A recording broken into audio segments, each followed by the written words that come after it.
So Ottiline, we've known each other a long time. Yeah. Looking back over 20 years or more, what are your reflections in terms of the journey we've travelled on research and development?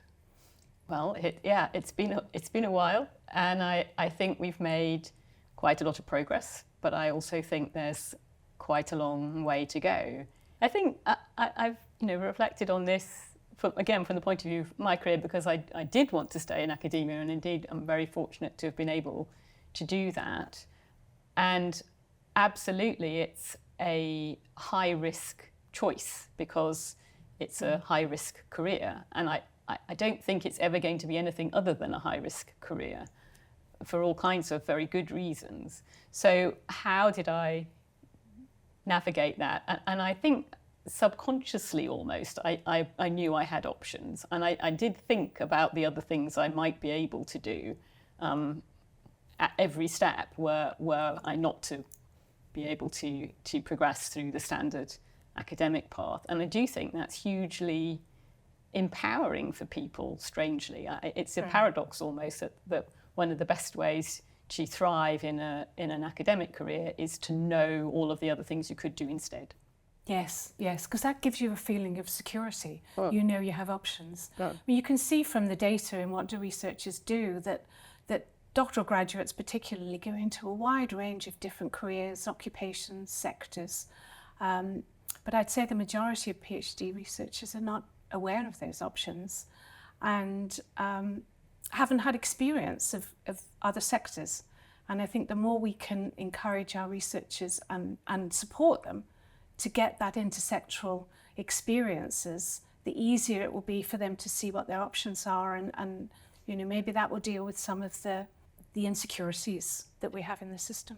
Absolutely. And I think one of the things I'm proudest of actually across those 20 years is working with colleagues to embed that 3-month out of academia internship into BBSRC PhD studentships, which it was very controversial at the time because supervisors thought it would demotivate their students. And it has clearly been the case that exactly the opposite is true. Because as you say, if you see you've got options, then you're much more able to take the risk and really embed yourself in your research activity. Yeah. Do you think we'll see that more widely across the councils? I hope so. So all of this change has been going on. How do you think the expectations of researchers have changed along with that? Oh, I think they've changed enormously. When I can remember running grad schools so many years ago, and researchers were telling me they were unemployable. They could see that the difficulties of getting an academic career and thought that was it. That was their end of their career. We now see them much better informed in terms of the options. I think the professional development opportunities they give them, they see that they have skills that they can apply in other areas. We see that universities now normally have doctoral researchers and research staff on their committees. They have a much stronger voice. Universities are supporting doctoral networks and research staff networks. So I think quite rightly, they are having a louder noise in terms of what they think they should be receiving in terms of their professional development and their learning experience while they're in academia. And I think that's all to the good. Absolutely. I would agree with that. I mean, I like the theory of planned happenstance careers, where, you keep your eyes open, you keep your head up, you keep your eyes open for opportunity, and you take advantage of every opportunity presented to you, because you don't know which path you're going to take. I mean, sitting here, I had no idea when I left after my PhD, swearing I would never go back into academia, that I'd still be working in academia 20 years later. There you go. Yeah. Absolutely. And one of the things that have been most struck by working in this area, many years ago when I started running career workshops for postdocs primarily, would get panels of people who had gone into other fields from academia to tell their stories, share their experiences, and it was interesting how many people talked about their journey and the difficulty in moving out of academia, and how frustrated and angry and upset they were at the time that they did that. They felt forced out in some way, but then had found such a brilliant career for them in a wide range of other places, wherever it was, that I just feel that jumping over that angry disillusioned step is absolutely possible, and that's kind of the prize, how we create a environment in the academic research base that is much more porous and open, so that people are coming into it from outside academia and then freely moving from it into that much wider range of research and innovation options. And break down the silos, you simultaneously drive up the ideas in the research base in academia. So huge win for research and huge win for researchers, because they can see the full range of very fulfilling things they can do with their extraordinary expertise. Yeah, no, I absolutely agree with you. The work we did on where do research staff go if they don't get academic careers showed really clearly that the most difficult decision that people take in terms of moving out of academia is to even consider it. You know, that psychological barrier of your whole social identity is wrapped up with becoming an academic. And I think it's, we need to look at how can we help people transition through that. Absolutely. And I think part of that is to do with bringing more people into senior positions in academia who didn't follow that path, which I think would be brilliant for the academic research base to have that much wider range of experience and expertise embedded in it. But also it would get rid of this is a one-off choice for me. Yes. As soon as I step off this path, I am lost to academia, which so many people feel. And so it feels like a bigger decision almost than it is, which I think is really an important thing to I still think it's still a very big it decision is. at the moment. Absolutely, it is. The mobility back into academia is still very poor, and particularly at more mid-career and senior levels. It is, but that needs to change, and I think it is changing. And a lot of the challenges with our assessment system, for example, which are partly what drives a lot of the anxiety, people feel that in order to succeed in academia, they need to tick a number of success criteria boxes, publish the paper in the fancy journal or whatever. And that's so embedded in the way academics are assessed that it's then more difficult for people who've been out of academia to come back in, because obviously they haven't got those success metrics. And shifting that, I think, is key, which is why we've worked so hard to flip to a narrative CV that allows you, instead of listing the things that are currently accepted, to describe your contributions with hard evidence. This isn't just make it up. Hard evidence description of what you've contributed. And that ought to create a much more level playing field for people with different kinds of contribution to compete, both for funding from UKI, for example, but also for positions in academia. And there is a good rise in professors of practice, as they're called, and so on, which I think is a really good sign.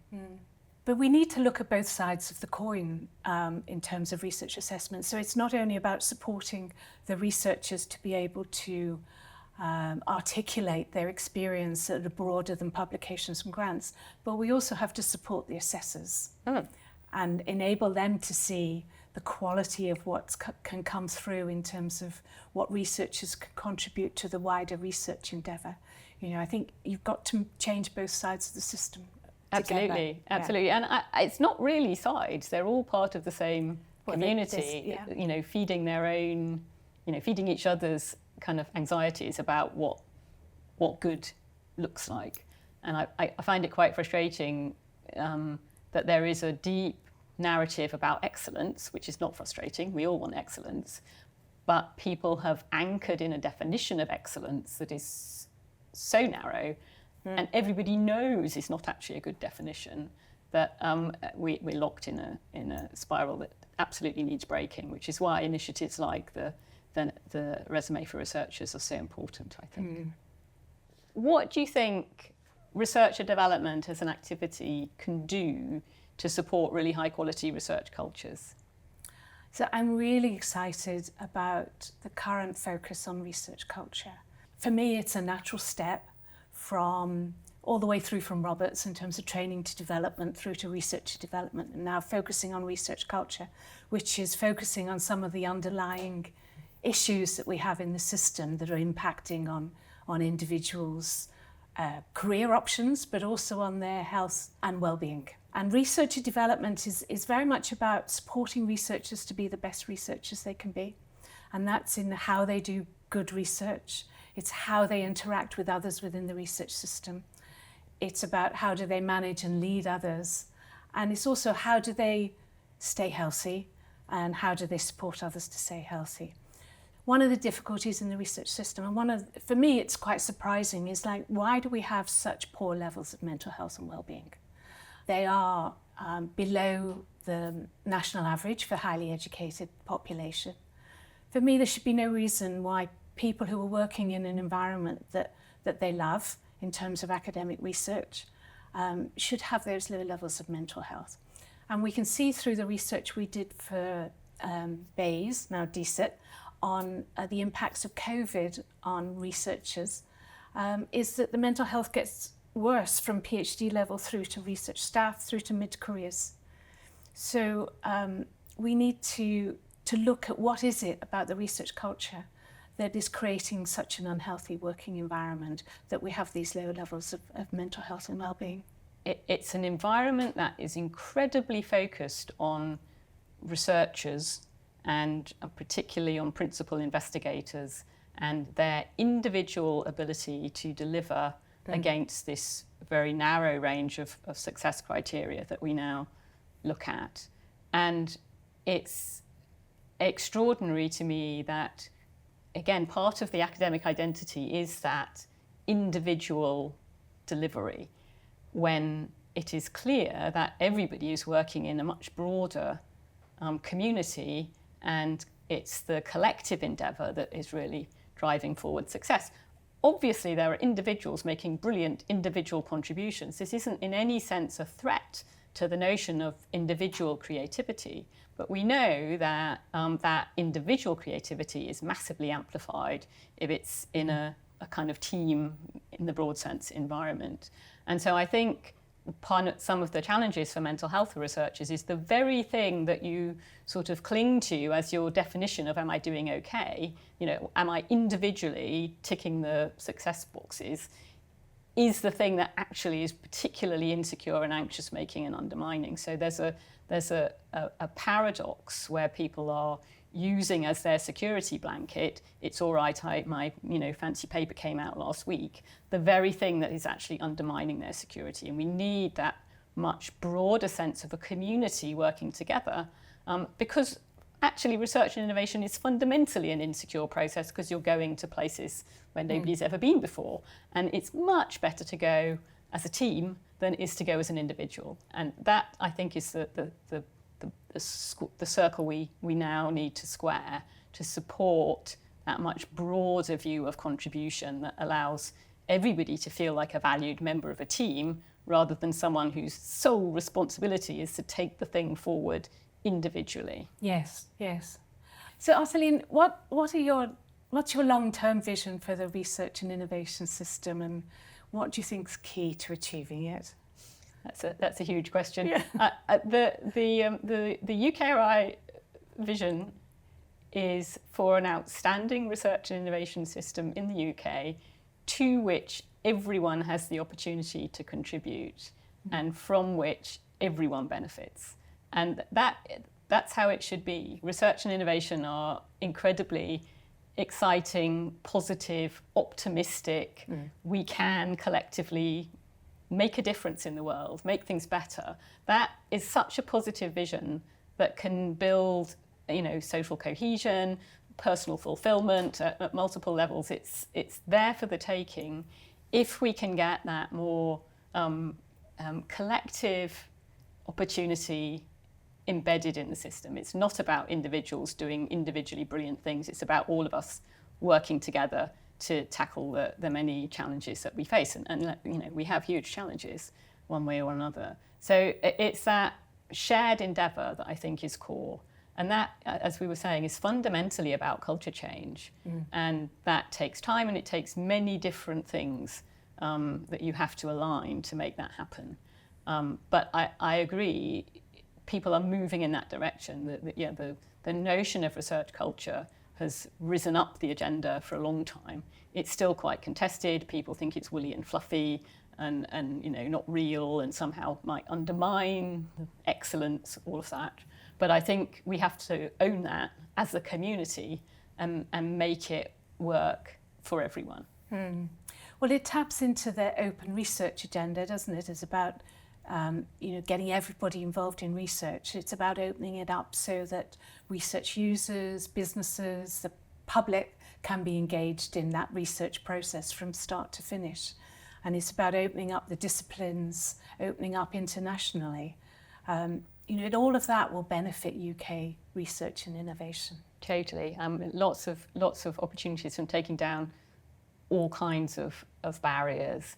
And I mean, within the current confines of what we think of research and innovation, I also think it's about celebrating massively the many different people who are contributing. Of course, there are brilliant researchers doing amazing things, but there are also brilliant technicians doing amazing things, and extraordinary administrators and project managers and communicators. All of those people are the richness that make the system work well. And everybody can see a job for themselves that is a job in the research and innovation system. So when I say everybody can contribute, they absolutely can to the core research endeavour, but that doesn't necessarily mean that they have to be the person, in the lab coat. They can be really driving the system forward in a huge number of other roles. I'd add the researcher developers and the research managers to that list as well. Totally. So clearly there are huge opportunities, I think, to continue this very positive direction of travel. What's Vitae doing to support that early career researcher development? So early career researchers, research staff as we call them, are in a particularly difficult position because so many of them are on precarious contracts. I think the Concordat has been fundamental in terms of transforming the attention that's being paid to this group of researchers. And through our HR Excellence Award that we run on behalf of European Commission, dare I say, we have been supporting institutions to embed early career researcher support into their institutional strategies. We've seen over the course of the 10 years that this award has been running is that particularly the research-intensive universities are paying much more attention to early career, and we can see it in their strategic statements that they're making. And through our biannual survey, CEDARS, we are seeking the views and experiences of research staff and other levels of academic staff in the academic community, so that we have the evidence of their experiences. We can help institutions to dig deeper into where their primary issues are for research staff. Maybe different parts of an institution, there may be different experiences in terms of how their research staff feel they're being supported and given the career development they need. And recently we're going through a process of evolving the researcher development framework. This describes the skills and attributes of highly successful researchers, and it's been transformational at a doctoral researcher level in terms of looking institutions providing holistic training programs for doctoral researchers. What we want to do is put it at the centre of the early career researcher experience as well, to help them look at the skills that they bring as a researcher, how these can be applied in different ways, how they can articulate those skills, picking up your point on the narrative CV, getting to think more broadly about the contributions that they make to the research endeavour. Absolutely. It's exciting. There's a lot to be done. And one of the huge opportunities from the creation of UKRI is we've brought together all of the disciplines and also all of the sectors. Of course, we also include Innovate UK, which is very business focused, and Research England working very closely with the equivalents in the devolved administrations to focus on the university system, and then all the disciplines. And I think that's really important because, as you say, there are actually quite significant disciplinary differences in how early career research manifests, what the opportunities are, and how that is embedded in the kind of wider research culture. And so we have then the opportunity to create frameworks, I suppose, and good practice sharing opportunities across that whole space. We're working very hard on PhD studentships to create a much more unified set of activities and experiences in the so-called New Deal for doctoral students. And then thinking hard about both our fellowship programs, but also recognising that almost all the projects we fund include a wide range of staff, not only postdoctoral researchers, but also all of those technicians. And if you count in the indirect costs, which of course we should, all of those other exciting careers in research and innovation that go well beyond the researchers themselves. And they also need really thoughtful career development opportunities. Yeah.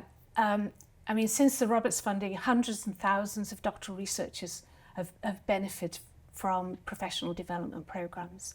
We want to see that happening as just naturally happening for early career researchers and mid-career researchers as well.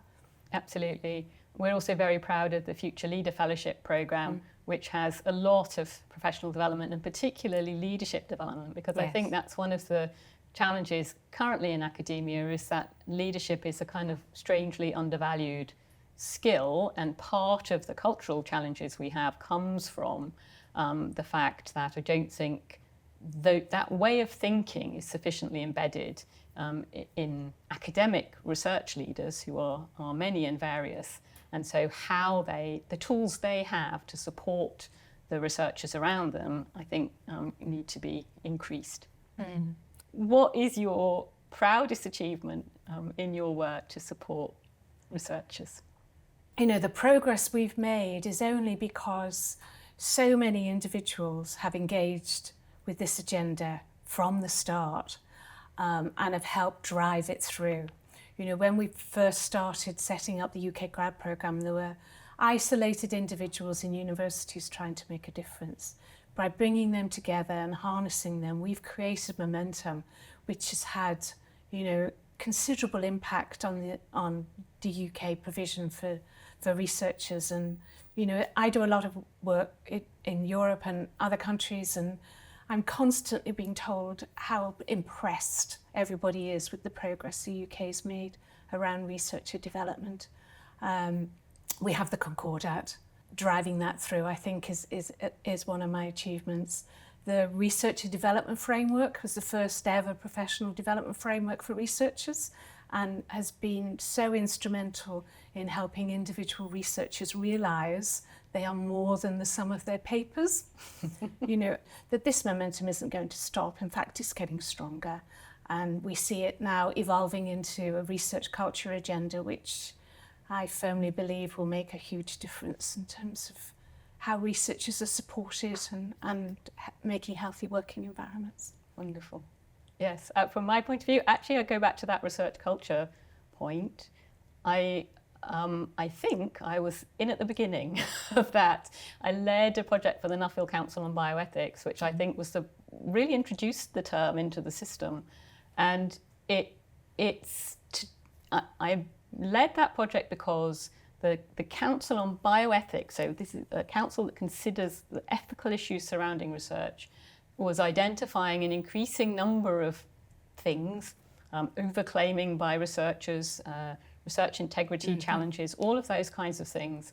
And there were lots of things in progress to address them, but they were kind of locally focused, kind of whack-a-mole type things that were never actually going to address the systemic issues that we've talked about. And I think that Research Culture Project zoomed out and said, look, overall we have a problem that is leading to a system with the wrong incentives, that is then driving the wrong behaviours and creating all of these different kinds of challenges. And that's what we need to address. And I agree with you. I think the momentum is tremendous now. I think about the just, you know, a long time ago when the Declaration on Research Assessment came into being, if you started talking about that on grants panels, people would look at you like you're insane. Now it's actually embedded into the rules and criteria that are officially used, even if there is still some way to go to make that properly a reality. I think the momentum is fantastic, and I would like to thank you very much indeed for all the work you've done to keep the ball rolling. Oh, and you too, Ottilie, as well. As you're right, there's so many individual initiatives that have been happening all over the place, and to be able to draw them together under the banner of research culture will multiply their impact when you bring them together. You know, the work we've just done for UKRI in terms of mapping research culture initiatives, the research culture framework that we developed for that, as a taxonomy of how to map these, you know, just shows you how many of the initiatives that are already happening feed into improving research culture. And as you say, it stems from that biomedical ethics report. Well, it'll be interesting to see how Research England's proposition to include research culture within the next REF manifests itself. That it's very interesting because indeed people want a fair way to assess it, which is challenging.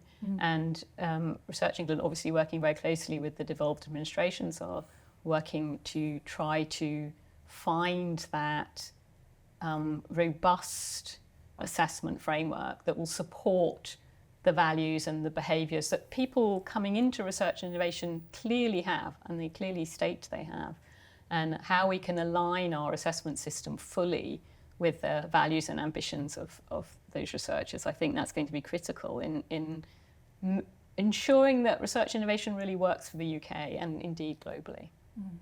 So, Arsene, how do you think we can attract a wider range of people into the research and innovation system, given the value of diversity?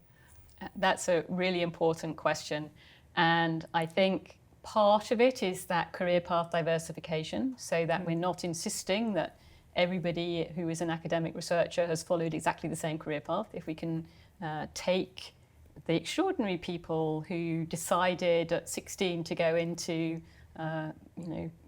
the care sector, for example, and then have come through a circuitous route into a research ambition, how can we ensure that those people are also welcomed into the system? So again, we're back to considering assessment criteria that actually reflect what we need, not reflect the happenstance of the pathways that people had followed to that point. I think that's really important. So diversification of the assessment criteria to reflect what we actually need in the system, that's key.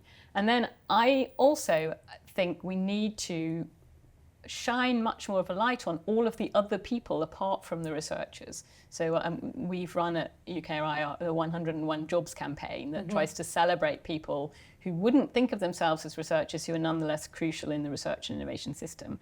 And I think that sort of blows open the lab doors almost, if you want to put it that way, shows the full range of roles that there are and creates a much more welcoming environment for a much wider range of people. Some of those people will absolutely move into the researcher roles, others will move into that wider range of roles.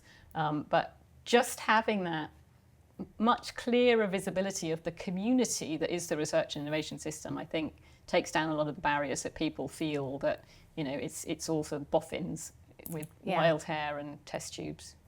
Well, we're starting to break down that barrier between professional staff and academic staff, but we need to go much further than that. And I think I'd add to it is that, you know, if we can show that we have a healthy working culture, then I think you will attract more people in. Totally. What do you think the future looks like for researchers and researcher developers that are supporting them? Research is just such a joy. I have loved every moment of the opportunity I've had to work in research. And a lot of the reason I got into kind of science policy was because I really wanted everybody to be able to experience that. So that's what I would like. I would like that system to which everyone has the opportunity to contribute. Huge range of skills and talents, and where the system welcomes, reflects, values, rewards that full range of inputs that we need. And I think through that, everyone then has the opportunity to benefit. That's how you get the really culturally engaged research and innovation that delivers for people all over the country. So that's what I hope the future will be. And I think that's achievable through the institutions that we have, through, you know, the ones that we work for have some really critical levers, the university sector and the business sector. Everybody's much more behind that now because it's so clear that it's so important for our future as an economy and as a society that I'm optimistic that that shared endeavour is coming into being. I think for the researcher developers, it's anticipating what are the skills that researchers are going to need in the future. You know, we're still grappling with how do you make open research a reality? You know, how do you support researchers to be as open as they can be in terms of the whole identifying the research question, the process of doing research. And the use of AI is adding some more unknown unknowns in terms of, you know, how do you prepare researchers for a world that we cannot imagine what AI is going to do with our normal way we live, never mind what it's going to do to the research environment. So I think for researcher developers, I'd highlight two skills that they need to support researchers to develop. One is agility, you know, the ability to react timely to changes, to unknown environments. And the other is adaptability. Absolutely. I fully agree with that. And I think that, you know, as I say, it maps into that kind of shared endeavour concept.